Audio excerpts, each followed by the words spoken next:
Alert देखने को मिला है। 3 जिलों में ऑरेंज अलर्ट जारी किया गया है, 28 जिलों में येलो अलर्ट जारी किया गया है। अजमेर, भीलवाड़ा, टोंक में भारी बारिश का अलर्ट जारी किया गया है।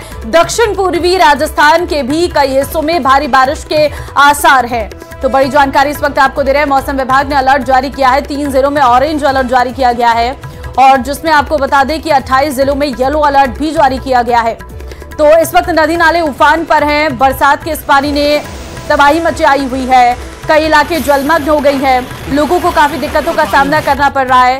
इस उपनाते नाले को पार करते हुए कई लोग नजर आ रहे हैं, क्योंकि एक छोर से दूसरे छोर जाने के लिए लोगों को काफी दिक्कतें हो रही है।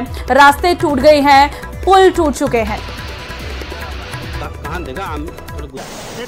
और कोटा ग्रामीण के इटावा इलाके में चंबल नदी में एक बार फिर से उफान आ गया है। नदी में उफान के चलते कोटा सवाई माधोपुर जिले का संपर्क कट गया है। आपको बता दें कि केतुदा बालाजी पुलिया पर करीब 2 फीट पानी की चादर चल रही है और इटावा सवाई माधोपुर मार्ग आवागमन बंद हो गया है।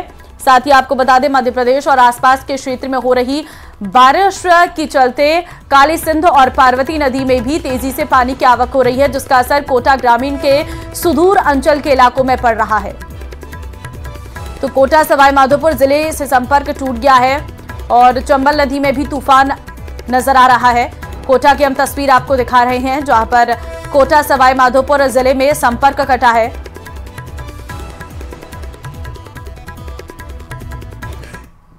चित्तौड़गढ़ में शुक्रवार देर शाम करीब 1 घंटे तक बारिश हुई, जिससे नगर परिषद की व्यवस्थाओं की पोल खुल गई है। बारिश के पानी से शहर की अधिकांश सड़कें जो हैं वो जलमग्न होकर तालाब में तब्दील हो गई हैं। पानी की निकासी की पर्याप्त व्यवस्था नहीं होने से शहर में Gandhinagar, Subhash circle, station road, जिला अस्पताल रोड, किला रोड सहित कई इलाकों में मुख्य सड़कों पर लबालब पानी भर गया है। शहर की ट्रैफिक व्यवस्था को अलग अलग हिस्सों में बांटने वाले मुख्य अंडरपास जो है ब्रिज के नीचे कई फीट पानी भरने के कारण दोनों ओर से आने जाने वाले वाहनों का रास्ता बंद हो गया है। ऐसे में सभी वाहन चालक ब्रिज के ऊपर से होकर गुजरने लगे हैं, जिससे पूरे ब्रिज सहित प्रताप सर्कल से लेकर कलेक्टर चौराहे और शास्त्री नगर चौराहे तक वाहनों की लंबी कतारें लग गई हैं।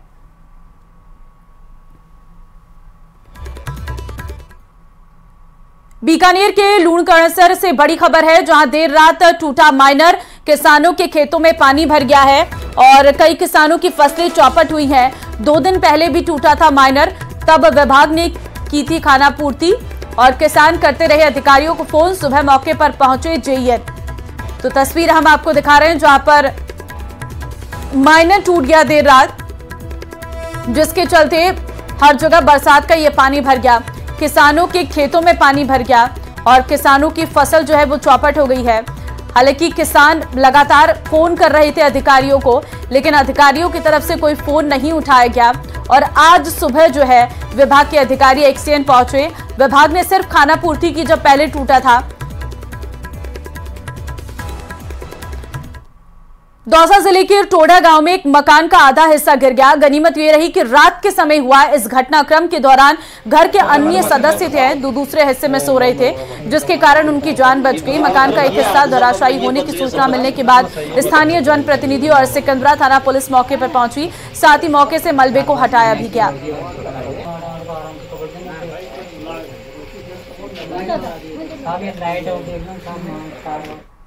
कोटा के केशवपुरा मुक्तिधाम के पास बनी 12 फीट ऊंची दीवार देर रात को ढह गई। हादसे में दीवार के पास खड़ी 3 कारें मलबे में दब गई। गनीमत रही कि हादसे में कोई हताहत नहीं हुआ, लेकिन 2 बच्चों को मामूली चोटें आई हैं।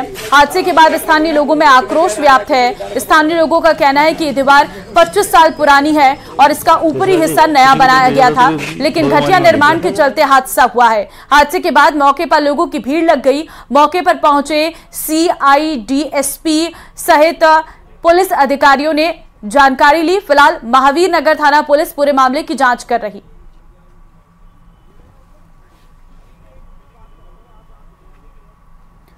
दौसा के मित्रपुरा गांव के हालातों से जुड़ी खबर दिखाने के बाद प्रशासन अलर्ट हो गया है। खबर दिखाए जाने के बाद SDM और ADM गांव में पहुंचे। पानी निकासी के इंतजाम किए जा रहे। DM ने DSO गांव में खाद्य सामग्री पहुंचाने के निर्देश दिए हैं।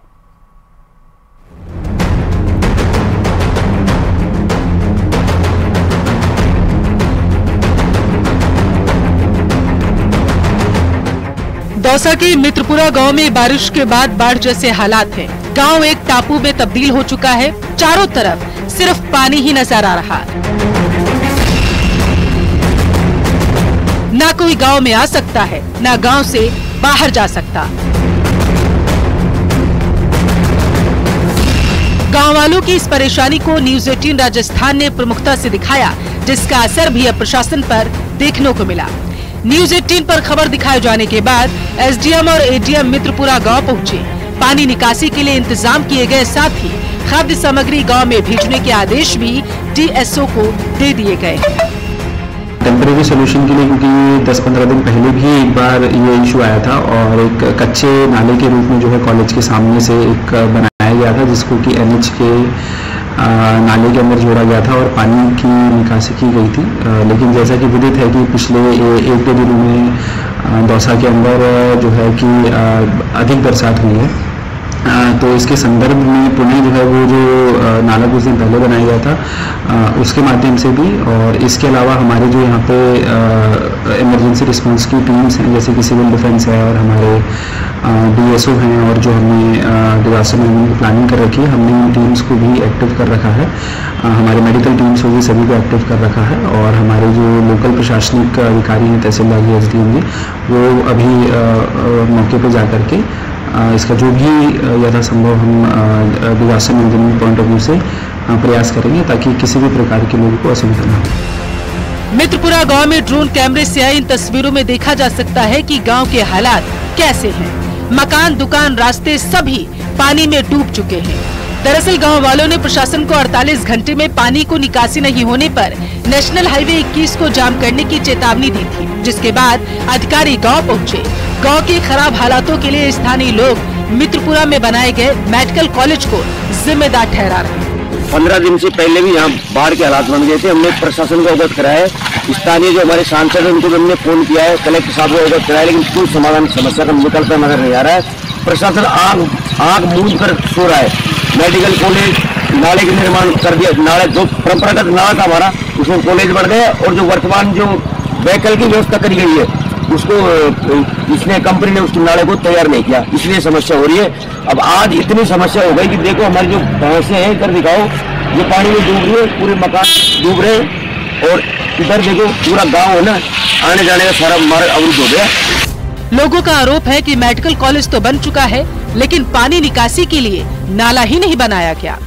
तो जब से बारिश चालू हुआ तभी से पानी आ गया, मेडिकल कॉलेज की दीवार खड़ी हो गई, पानी बंद हो गया, पानी निकल नहीं रहा है, और घरों में पानी घुस गया, कईयों के बोर खराब हो गए, मवेशियों को दिक्कत आ रही है, आदमी निकल नहीं सकते हैं, सारी समस्या आ रही है। प्रशासन को ध्यान नहीं दे रहा है।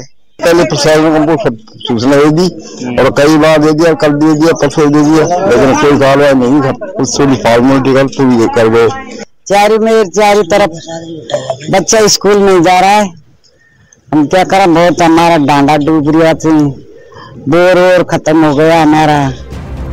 दौसा में पिछले 48 घंटे में 10 इंच बारिश हुई। इस बारिश से हाल बेहाल है। 10 दिन पहले हुई बारिश के दौरान प्रशासन ने पानी निकासी की वैकल्पिक व्यवस्था जरूर की थी, लेकिन अब एक बार फिर से बारिश ने हालात खराब कर दिए। अब न्यूज़ 18 पर खबर दिखाए जाने के बाद प्रशासन एक बार फिर जागा। अब देखने वाली बात ये होगी कि मित्रपुरा गांव वालों को कब तक इस पानी से राहत मिलेगी। दौसा से न्यूज़ 18 राजस्थान के लिए आशीष कुमार शर्मा की रिपोर्ट। ये बड़ी खबर है, जहां पर लोकसभा अध्यक्ष ओम बिरला इस वक्त जोधपुर पहुंचे हैं। तस्वीरें इस वक्त हम आपको लाइव दिखा रहे हैं, जहां पर स्पीकर ओम बिरला आज दूसरी बार स्पीकर बनने के बाद जोधपुर पहुंचे, जहां पर कार्यकर्ताओं ने उनका गर्मजोशी के साथ स्वागत किया और वहां पर मौजूद सभी आमजन से मुलाकात करते हुए ओम बिरला नजर आ रहे हैं। और कई लोग अपनी अपनी शिकायतों के साथ जो है ओम बिरला से मुलाकात कर रहे हैं और उनका अभिनंदन करते हुए नजर आ रहे हैं। आज जोधपुर की धरती पर पधारे हैं स्पीकर ओम बिरला और दूसरी बार स्पीकर की कमान मिलने के बाद ये पहला दौरा जो है वो ओम बिरला का है, और ऐसे में जो अभिनंदन है उसको स्वीकार करते हुए ओम बिरला नजर आ रहे हैं। और यहाँ पर जो है भारी संख्या में लोगों की मौजूदगी भी साफ तौर पर देखने को मिल रही है। यहाँ से वो मीडिया को भी संबोधित करेंगे और क्या बातें करते हैं इस पर सभी की नजरें रहेंगी।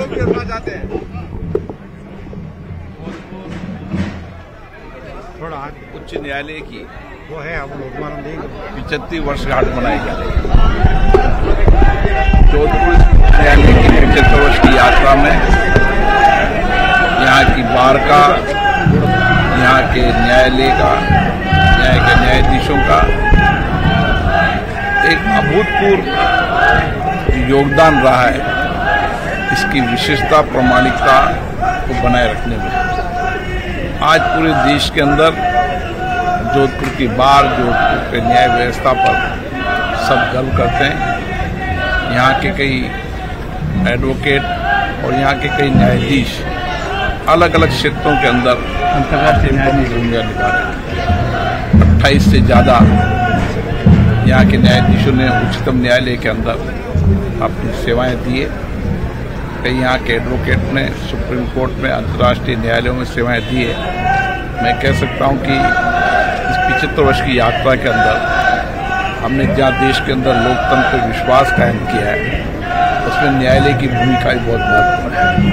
आज दुनिया में भारत का लोकतंत्र विशिष्टता है, प्रामाणिकता है और लोगों को सहज, सुलभ, सस्ता न्याय मिले, इसके लिए न्यायालयों ने भी अपने कामकाज में व्यापक परिवर्तन किया है। और जहाँ न्याय व्यवस्था उचित होती है वो देश सफलता की ओर चलता है। और हम कह सकते हैं कि भारत में न्याय तंत्र मजबूत है, जिससे हमारे देश का संविधान और उसकी मूल भावनाओं को हम मानते हुए देश आगे बढ़ रहा है।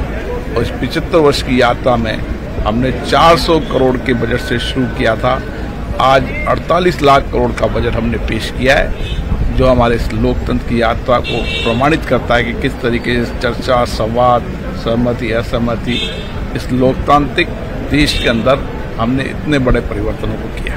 Thank you.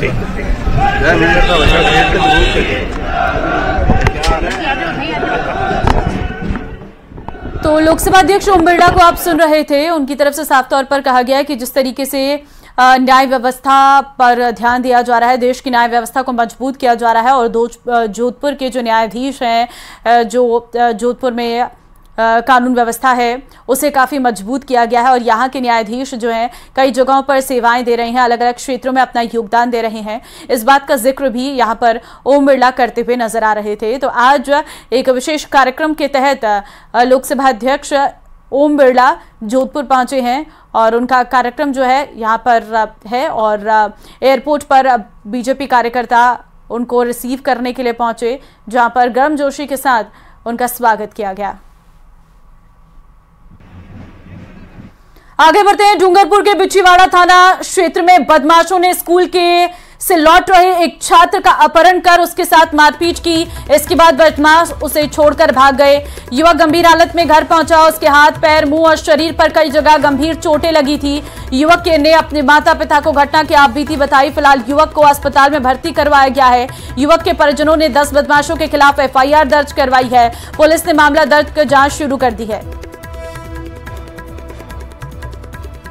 क्रॉसिंग रोड पर से किसी ने उठा लिया है।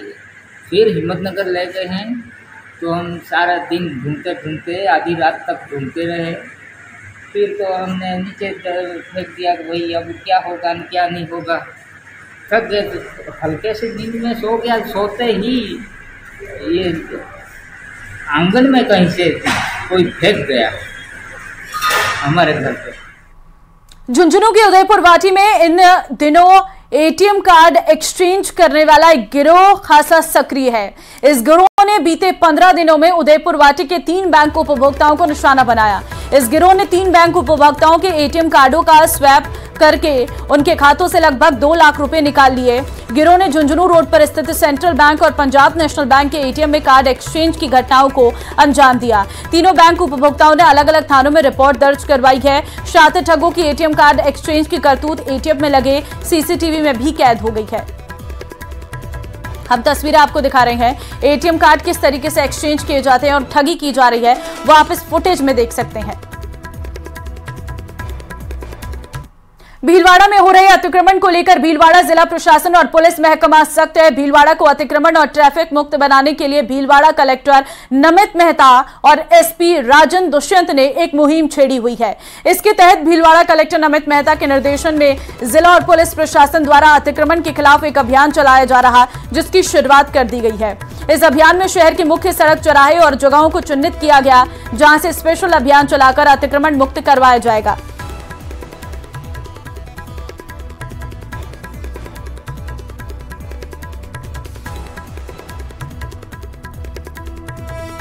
शहर में बढ़ते अतिक्रमण को देखते हुए प्रशासन और पुलिस विभाग अलर्ट मोड पर आ चुका है। जिला कलेक्टर नमित मेहता और एसपी राजन दुष्यंत ने मुहिम छेड़ी है शहर के सौंदर्यीकरण को बढ़ाने की। कहीं ना कहीं अतिक्रमण हटाया जा रहा है। हमारे साथ जिला कलेक्टर नमित मेहता है, आइए जानते हैं इनसे। सर, लगातार अतिक्रमण बढ़ता जा रहा है, पुलिस और प्रशासन अब अलर्ट मोड पर आ चुका है, किस प्रकार की कार्रवाई की जा रही है? देखिए, शहर में कई दिनों से ये महसूस किया जा रहा था कि रोडें बहुत चौड़ी है, परंतु उसके बावजूद जो अस्थायी अतिक्रमण हो जाता है या जो दुकान है वो अपना सामान बाढ़ ले आते हैं, उसके बाद ट्रैफिक बेतरतीब तरीके से पार्किंग्स होने की वजह से रोडें बहुत संकड़ी हो जाती है और जाम की स्थितियां बड़ी रोड्स पे भी आने लगी। इसको देखते हुए अब हमने एक मुहिम, मैंने और एसपी साहब ने एक मुहिम चलाई है जिसमें जो हमारी मेजर रोड्स है शहर की, जितनी भी बड़ी रोड्स है, मेजर रोड्स है, उन सब पर एक चरणबद्ध तरीके से सभी जो संबंधित विभाग है, जैसे नगर परिषद है, यूआईटी है, आपके ट्रांसपोर्ट है, पुलिस है, इन सभी विभागों को जोड़कर प्रॉपर कार्रवाई चलाई जाएगी। और उसके अलावा कई स्थायी अतिक्रमण रोडों पर आ रहा है, उसको ध्वस्त किया जाएगा, ट्रैफिक की व्यवस्था सुधारी जाएगी, लोगों को जो बेतरतीब तरीके से पार्किंग कर रहे हैं उनके चालान भी किए जाएंगे और इम्पोर्टेंट रोड्स को बिल्कुल स्मूथ और ट्रैफिक के लिए सुगम बनाया जाएगा। ठीक है, हमारे साथ जिला कलेक्टर नमित मेहता। पुलिस और प्रशासन द्वारा शहर के सौंदर्यीकरण को देखते हुए कहीं ना कहीं ये सख्त कदम उठाए जा रहे हैं, ट्रैफिक व्यवस्थाओं को देखते हुए, ताकि लोगों को परेशानी का सामना न करना पड़े, उसको देखते हुए अतिक्रमणों को हटाया जाएगा। वीडियो में अंकुर सनाटे के साथ राहुल कौशिक, न्यूज़ 18 भीलवाड़ा। और अब कोटा से बड़ी खबर देंगे, जहां पर नीट के फाइनल नतीजे घोषित कर दिए गए हैं। रिजल्ट में एजुकेशन सिटी का एक बार फिर से डंका बजा है। कोटा के 6 स्टूडेंट ने ऑल इंडिया रैंक 1 हासिल की है। माजिन मंसूर, प्राचिता, दिव्यांश माने, नेहा, कुलदीप, तेजस सिंह और अर्घदीप दत्ता ने हासिल किए 720 में से 720 अंक। इस तरह टॉप 10 में से लेकर टॉप 50 और टॉप 100 में भी कोटा का ही डंका बचा है। आपको बता दें कि 50 टॉप में 22 छात्र हैं, टॉप 100 में से 38 छात्रों ने जगह बनाई है। तो स्टूडेंट्स जो हैं उनकी भी तस्वीर हम आपको दिखा रहे हैं। ये सभी एजुकेशन सिटी कोटा में पढ़ाई कर रहे थे और टॉप 50, 100 और टॉप 10 लिस्ट में भी इनका नाम है। जयपुर से अब बड़ी खबर है, राजस्थान डीआरआई का बड़ा एक्शन देखने को मिला। इलेक्ट्रॉनिक सिगरेट के बड़े जखीरे को पकड़ा है। राजस्थान में 2 स्थानों पर 16 घंटे चला ऑपरेशन। 8500 ई सिगरेट डीआरआई की टीम ने जब्त की है। चीन, मलेशिया, दुबई से मंगाई गई थी ये सिगरेट। भारत में ई सिगरेट बेचना प्रतिबंधित है। ऑनलाइन बिक्री के जरिए फर्जी अकाउंट्स में ले रहे थे पैसा। सी स्कीम और विद्याधर नगर में कार्रवाई की गई है। आरोपी सुनील कुमार से डीआरआई के अधिकारी पूछताछ कर रहे। अब तक का ई सिगरेट से जुड़ा सबसे बड़ा एक्शन देखने को मिला है। तो राजस्थान डीआरआई का ये बड़ा एक्शन देखने को मिला है, जहां पर ई सिगरेट क्योंकि पूरे देश में प्रतिबंधित है, लेकिन उसके बावजूद भी ई सिगरेट बेची जा रही है। अब तक का सबसे बड़ा एक्शन ई सिगरेट से जुड़ा ये पकड़ा गया है। जयपुर से बड़ी खबर है, सफाई कर्मचारियों की हड़ताल जारी है। हड़ताल के चौथे दिन जगह जगह कचरे का अंबार लगा हुआ है। कचरे से परेशान कांग्रेसी पार्षद खुद हूपर लेकर सफाई के लिए पहुंचे। 4 दीवारी में पार्षद ने खुद जगह जगह कचरा कलेक्शन किया। कांग्रेस पार्षद अरविंद मेठी खुद कचरा कलेक्शन के लिए निकले हैं। तो जगह जगह जो है कचरे का ढेर लगा हुआ है।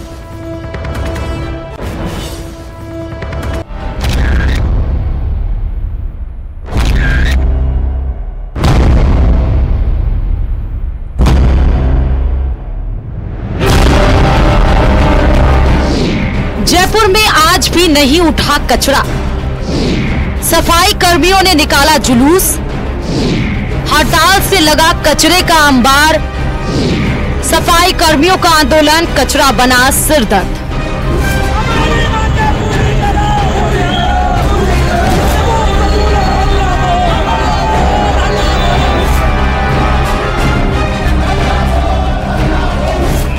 राजधानी जयपुर की सड़कों पर हाथों में लिए झाड़ू, नारेबाजी और ये चेतावनी, अपनी मांगों को लेकर सड़क पर उतरे वाल्मीकि समाज के कर्मचारियों की है। वाल्मीकि समाज के कर्मचारियों की मांग है कि सफाई कर्मचारियों की भर्ती मस्ट रोल के आधार पर की जाए। अगर सरकार जल्द मांगे पूरी नहीं करती तो वो उग्र आंदोलन करेंगे। जब तक हमारी मांगे पूर्ण नहीं होती है, जब तक वाल्मीकि समाज के लोगों को मस्ट रोल पर नियुक्तियां नहीं दी जाती है, जब तक 2018 के कोर्ट केस वालों को 2012 के कोर्ट केस वालों को नियुक्तियां नहीं दी जाती है, तब तक इसी तरीके से सफाई कर्मचारी आंदोलन की ओर अग्रसर होता रहेगा। जयपुर शहर से राजस्थान के लोग आंदोलन कर रहे हैं। सरकार को हम चेताना चाहते हैं कि हमारी मांगे पूरी करें, अन्यथा कर्मचारी आंदोलन की ओर भी अग्रसर होंगे। जयपुर नगर निगम ग्रेटर और हेरिटेज में रोजाना करीब 25 टन कचरा उठाया जाता है, जो अब शहर वासियों के लिए बारिश के मौसम में नया सिरदर्द बन गया है। सफाई कर्मियों ने हवा महल से बड़ी चौपर होते हुए त्रिपोलिया गेट और छोटी चौपर तक रैली निकाली। दरअसल वाल्मीकि समाज से जुड़े कर्मचारियों की मांग है कि भर्ती प्रक्रिया में मस्ट रोल के आधार पर कर्मचारियों की भर्ती की जाए, जिसमें वाल्मीकि समाज से जुड़े लोगों को प्राथमिकता दी जाए। 1 साल तक पहले कर्मचारी से काम करवाया जाए, उसके बाद नियुक्ति दी जाए। पहले से काम कर रहे सफाई कर्मचारियों को बोनस अंक देकर प्राथमिकता दी जाए। पहले की जिन भर्तियों में कोर्ट में मामला विचाराधीन है या जिन पर निर्णय हो चुका है, उनमें नियुक्ति के आदेश जारी किए जाएं।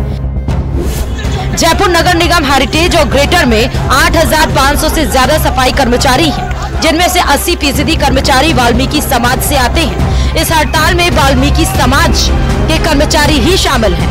गैर वाल्मीकि समाज के सफाई कर्मी इन मांगों को गलत मानते हैं। इन कर्मियों की संख्या करीब 2000 है और अब पूरे शहर की सफाई व्यवस्था संभालने की जिम्मेदारी इन्हीं पर आ गई है। सफाई कर्मचारियों की हड़ताल का असर सड़क से लेकर गलियों तक देखने को मिल रहा है। जगह जगह गंदगी का अंबार लगा हुआ है। लोगों को आने जाने में दिक्कतों का सामना करना पड़ रहा है। कई इलाकों में कचरे की दुर्गंध आने लगी है, जो लोगों के लिए नया सिरदर्द बन गया है। जयपुर में सफाई कर्मियों का बड़ा कार्य बहिष्कार जारी है। पिछले 3 दिन से शहर में कचरा हटा पड़ा है। बरसात के अंदर बीमारियों का मौसम है, ऐसे में कचरे ने नई मुसीबत खड़ी कर दी है। आज बड़ा जुलूस निकाला है सफाई कर्मचारी संगठनों की ओर से और यहाँ पर मांग की है कि सरकार उनकी बुनियादी मांगों को जल्द से जल्द पूरा करे। अगर नहीं किया गया तो इनका आंदोलन बड़ा रूप लेगा और उग्र रूप लेगा। देखना यह होगा कि ये मांगे कब तक पूरी होती है और सफाई की समस्या का हल कब तक निकलता है। अरबाज अहमद न्यूज़ 18 के लिए। इस बुलेटिन में फिलहाल के लिए बस इतना ही। आगे आप देखिए बिग ब्रेकिंग न्यूज। नमस्कार।